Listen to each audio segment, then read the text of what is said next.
আসসালামু আলাইকুম ওয়া রাহমাতুল্লাহি ওয়া বারাকাতুহু। আজকে আপনাদের সাথে যে ভিডিওটা শেয়ার করতে আসছি, দেখেন এই যেটা হলো আপনি কি গাড়ি টানেন, মানে ফোড়ন গাড়ির এই যে দেখেন খালি স্টিক ভাঙা জায়গা।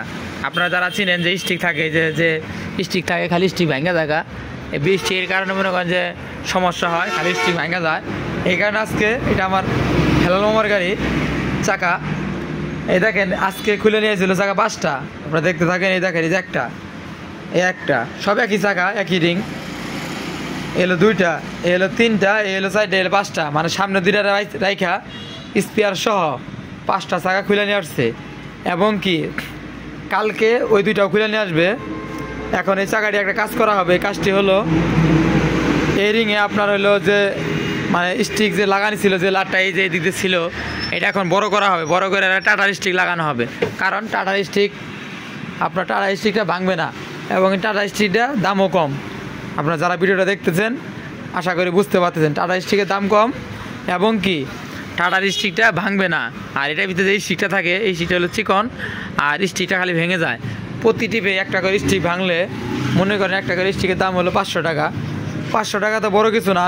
সবচেয়ে বড় কথাটা হলো রাস্তার ভিতরে কষ্ট করা হয় লোড গাড়ি নিয়ে, এটা হলো সবচেয়ে বড় কষ্ট। এর জন্য ড্রাইভারে খালি এসে বলে যে এটা কি করা যায়। পরে আমার এক মিস্ত্রির সাথে বুঝলো, পরামর্শ করলো। আমি বললাম চাকা মিস্ত্রি, হে হলো ইঞ্জিন মিস্ত্রি। তার সাথে পরামর্শ করার পরে সে বলল, এবং আমিও বললাম এটা স্টিকটা আপনার লেদে নিয়ে এটা বড় করা হবে, মানে টাটার যে স্টিক আছে ওইটার মাপে এটা বড় করা হবে। এবং কি এটা বড় করা হলে তারপরে আপনার টাটা স্টিক লাগালে তারপর আর এই স্টিক ভাঙবে না। আশা করি বুঝতে পারতেছেন। এই কারণে যে চাকা এখন আমি খুলবো। আর আমার দোকান হলো টাঙ্গাইল ধনবাড়ি।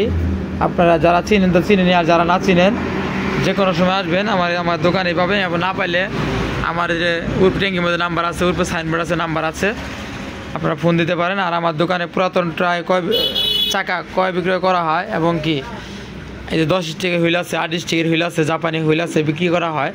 আপনারা যে কোনো সময় আসবেন ইনশাল্লাহ পাবেন। এবং কি পুরাতনটা ক্রয় বিক্রয় করা হয়। এটা আমার ওইরকম ভালো কোনো জায়গা না, কিন্তু আমার পিছিয়ে গোডাউন আছে, গোডাউনের চাকা আছে। এবং কি আজকে চাকা আনছি 6টা, ওই যে বাইরে জায়গা যাচ্ছে, এখনও দোকানের ভিতরে ঢুকাই নাই। ইনশাল্লাহ রাত্রে ঢুকানো হবে। এবং কি কালকে বিক্রি করা হয়ে গেছে, কালকে লাগানো হবে। আশা করি আপনারা বুঝতে পারতেছেন। যে কোনো সময় আসবেন আমার দোকানে, আমাকে পাবেন।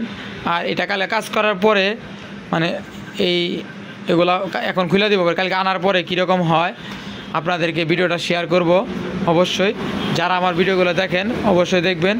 ভালো লাগলে অবশ্যই লাইক কমেন্ট শেয়ার করবেন এবং কমেন্টে জানাবেন যে কেমন হয়েছে, কাজটা কেমন হলো আর ভিডিওটা কেমন হয়েছে অবশ্যই জানাবেন। আল্লাহ হাফেজ, ভালো থাকেন। আসসালামু আলাইকুম ওয়া রাহমাতুল্লাহি ওয়া বারাকাতুহু।